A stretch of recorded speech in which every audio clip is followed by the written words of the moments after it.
Allez,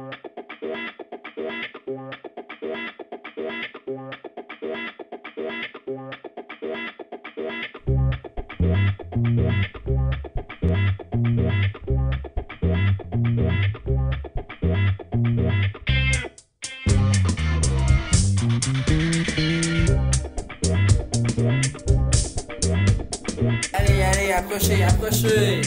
Bonjour mesdames et messieurs, je suis heureux de vous accueillir dans notre formidable et célèbre ville de Rimouski. Vous avez devant vous le meilleur guide en ville, pas cher en plus. Pas besoin, no need d'aller plus loin to go further. I am the best, not the beast, the best. Donc ce sera à 20$ chacun, $20 each. Thank you, merci. Voici comment notre fabuleuse histoire commence. Nous sommes passés de terre des orignaux à terre des héros. Non, pas des héros, des héros. Et pas n'importe quel héros. La ville de Rimouski est chargée d'histoires incroyables. Cette coupe est le symbole de nos plus grands événements marquants. Nous avons réussi à la préserver intacte au fil des années et ça tient du miracle. Freeze! Cette coupe, avant d'appartenir à Sir Jean-Di Lorignal le chasseur, avait été remise par le roi Louis XIV lui-même à Samuel de Champlain, qui l'a oublié sur la plage lors d'une escale entre Gaspé et Québec. Jean-Di Lorignal le chasseur la ramasse en revenant d'un voyage de traite de fourrure en espérant l'échanger contre des peaux aux Amérindiens. Malheureusement, les Malécites n'y trouvaient aucune utilité. Donc, il a décidé de le garder. Il faut comprendre qu'avant les années 1660, il n'y avait pas encore de femmes ici. Elles sont arrivées de la France en bateau, ont traversé le fleuve pendant des mois et ont quitté leur pays pour venir se marier ici, en territoire sauvage.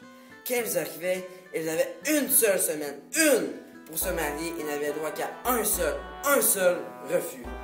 Lorsqu'ils se mariaient avec une des filles du roi nommée Marie Broche à Foin, Jean-Di Lorignal le chasseur offrit en guise de cadeau de noces un bel élixir d'amour qu'il avait mis dans la coupe. Leur amour était si fort qu'ils ont eu 23 beaux enfants qui se sont transmis la coupe de génération en génération.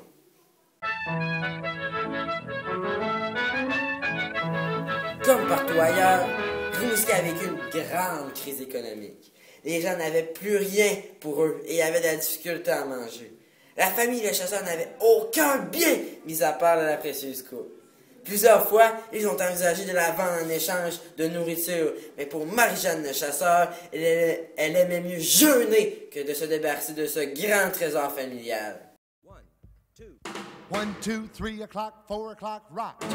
5, 6, 7 o'clock, 8 o'clock, rock.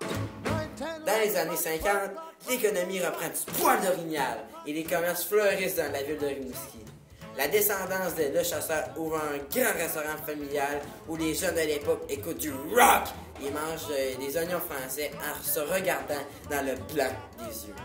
C'est ainsi que le 6 mai 1950, en début de soirée, un grand incendie éclate dans la ville de Rimouski. Grâce au courage et à la détermination de deux jeunes, seulement la moitié de la ville brûla, car avec la valeureuse coupe, ils réussirent à étouffer le feu et furent récompensés par les autorités de la ville. La ville de Rimouski leur a décerné 2 belles médailles. 1, 2, 3 o'clock, 4 o'clock, rock. 5, 6, 7 o'clock, 8 o'clock, rock. 9, 10, 11, Suite à cet événement, la coupe devint propriété et patrimoine à préserver de la ville de Rimouski.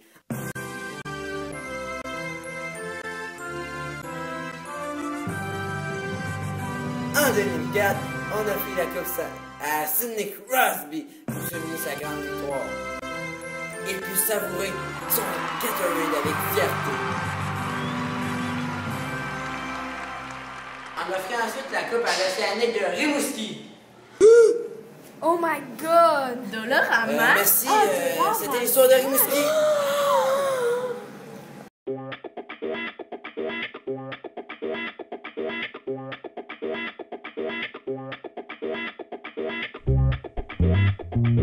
Essayez d'arriver, là, c'est moi, je tenais la coupe dans la main de même, là. Ouais, là, Marie est arrivée, là, puis elle dit, tiens, t'es hockey, t'as la coupe de même. Puis en faisant ça, tu vas pouvoir donner la coupe.